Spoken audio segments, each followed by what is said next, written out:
Welcome to Hope is Here. My name is Greg Horn, and I want to talk today about how to be hopeful. How to be hopeful. Was blessed to speak to a men's group in the country of Belize recently. It was through Zoom, but I hope to go in person someday. Just a wonderful group of men in Belize and Jamaica do a Tuesday night Bible study, and I was asked to speak to them and about the topic of choice. And as I prayed and was preparing for that, I just felt like I needed to talk to them about how to be hopeful, which is a talk that I've done on Hope is Here before. But just as I've shared that, a lot of things are overrated in life, but hope's not one of them. Somebody tells you about a new restaurant and you're like, oh man, I'm going to go check that out. And then you check it out and you're like, that really wasn't that good. Or somebody tells you about a movie and you get all hyped and you watch it and you're like, wouldn't watch that again. But the thing that I've learned that's not overrated, and that is hope. And heard Mike Bro talk about that about 3 or 4 years ago, that quote, and I just thought that is so true. A lot of things overrated in life, but hope's not one of them. And so I put this talk together, probably 3 years ago, and I've tweaked it over the past 3 years because just life changes. I learn things, and I take some things, add some things in it, and I just want to talk to you about how to be hopeful today. And the first thing, I always use the Bible for my basis. Proverbs chapter 13, verse 12 says, hope deferred makes the heart sick. Hope deferred makes the heart sick.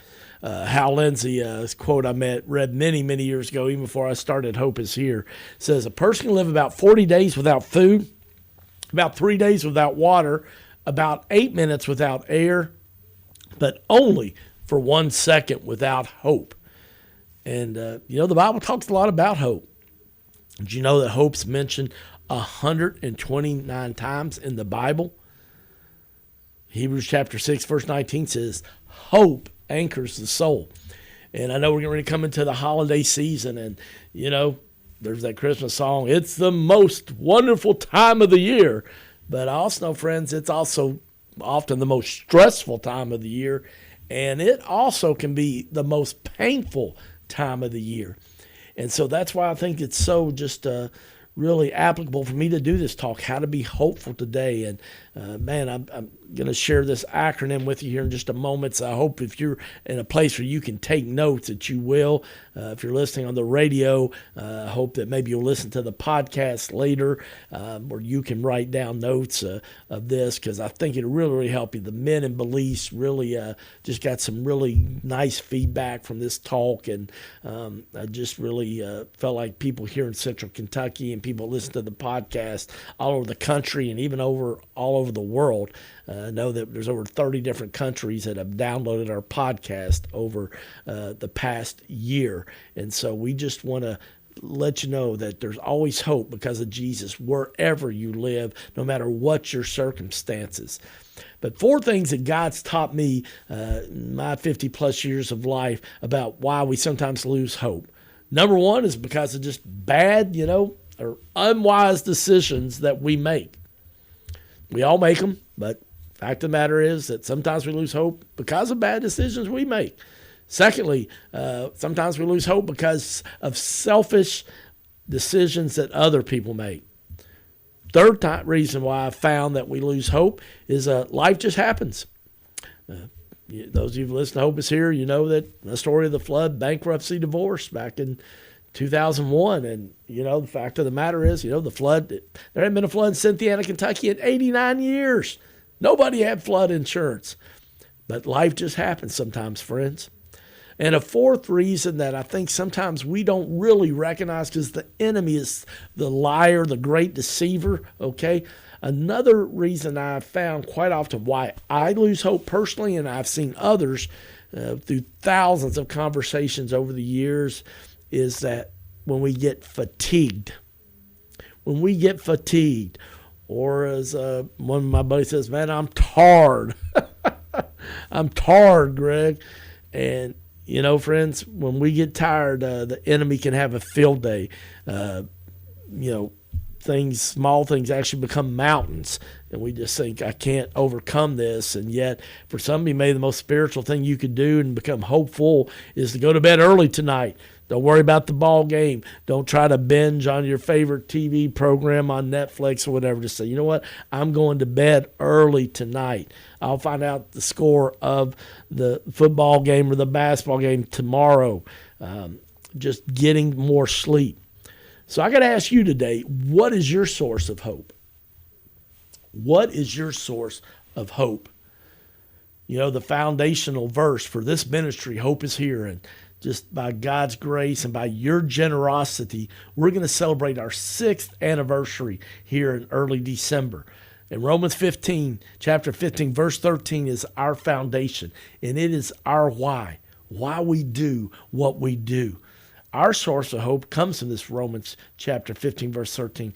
I pray that God, the source of hope, will fill you completely with joy and peace because you trust in him. Then you will overflow with confident hope through the power of the Holy Spirit. Oh, friends, just one verse, but so many nuggets of wisdom in that. I want to encourage you, in fact, just to go look that verse up, write it on a Post-it note, place it in your bathroom mirror, place it on the coffee pot, maybe place it on your refrigerator, place it on the dashboard of your car, place it, some people like to place Bible verses on the light switches in all the rooms in their houses.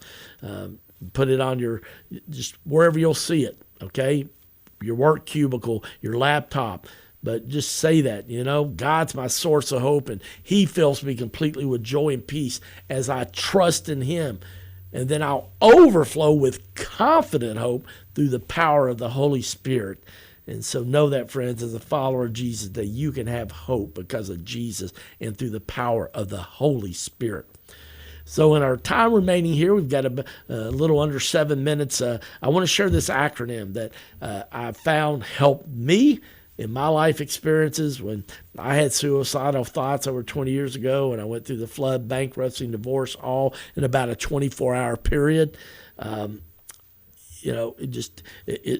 I base everything on the Bible, but I also talked to my good friend, Dr. Melinda Moore, who has a PhD in suicidology, and she said that this matches up with her academic research that she's done throughout the years. So if you're ready to write here, I'm a simple guy that it helps me to remember, to help you to remember. If you're taking notes, we're going to spell out the word hope. Okay, that's going to be the acronym I use on 4 steps to get your hope back. If maybe you're hopeless today, you can be hopeful by the time we're done here in the next 5 minutes. Letter H, simply hold on. The letter H, hold on. I just came up recently, this powerful song. It's short, but it's called Hold On by Katy Nicole. So I was like 2 first names, Katy, K-A-T-Y, Nicole, N-I-C-H-O-L-E. And the song's called Hold On. Hold on just a little bit longer. Man, I want to encourage you. In fact, with the podcast, we will add a link with that. Tammy Lanham does such a great job with the podcast, and I want to ask that we're going to have that podcast of the song called Hold On. Maybe you need to listen to that in the morning, at lunchtime, in the evening to encourage you. And just such a powerful song that just recently has come out in the past year, but you'll be blessed by it. Psalm chapter 30, verse 5 says, weeping may endure for a night, but joy comes in the morning. Bruce Van Horn says, his acronym, H-O-P-E, hold on till the pain ends. And friends, it will eventually. Don't let the enemy lie to you. I love this quote by David Ashcraft. God does his best work in hopeless situations. And I've seen him do that in my life and thousands of others, friends. And then the reason I started this acronym, HOPE, the letter H, hold on, is off of Lamentations chapter 3, verses 22 and 23. Because of the Lord's great love, we are not consumed, for his compassions, they never fail. They are new every morning. Great is your faithfulness, God. And then Galatians chapter 6, verse 9. Somebody I know listening or watching on our YouTube channel today needed to hear this one. Do not grow weary in doing good, for at the proper time you will reap a harvest if you do not give up. Friends, don't give up. Don't let Satan win today. The letter O, if you want to get your hope back today, open up to at least one other person. Open up to at least one other person. Psalm chapter 32, verse 3 says, "For when I kept silent, my bones wasted away through my groaning all day long." And friends, I know that in my life, one friend, it can change your whole life. I mean, Jesus modeled that, friends. I mean, the Son of God, if he needed friends, we need friends. Remember, he was arrested and getting ready to be whipped and then crucified on a cross. He knew what was coming, but he asked Peter, James, and John to go with him. His boys, his guys, the three that he really felt closest to, his closest friends out of the 12 disciples, asked them to go pray with him.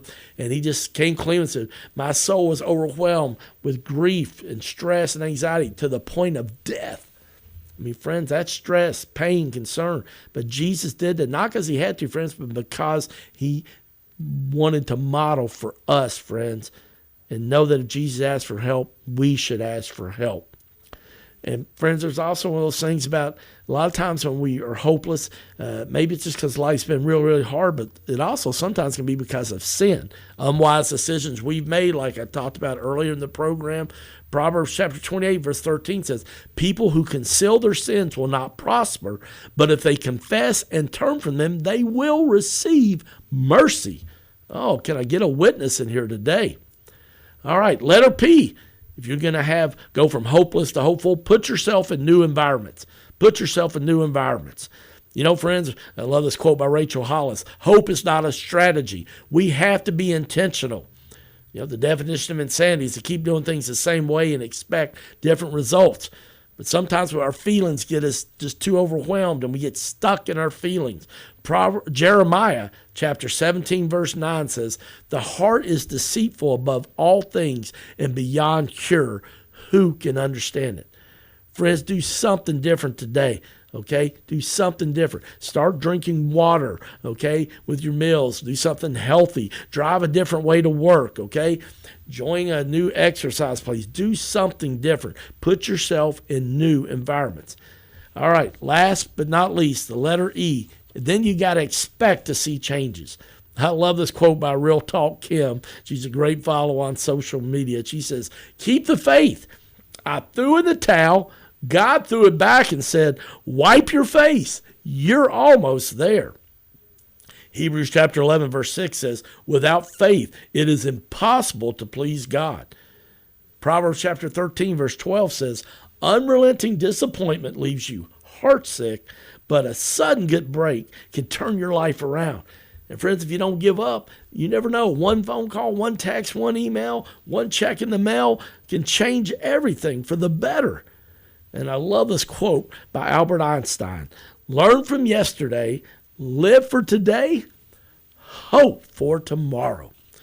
So to just kind of reevaluate, share with you, reflect on what this acronym is. If you want to go from hopeful to hopeless in 4 steps to get your hope back using the acronym HOPE, the letter H, hold on.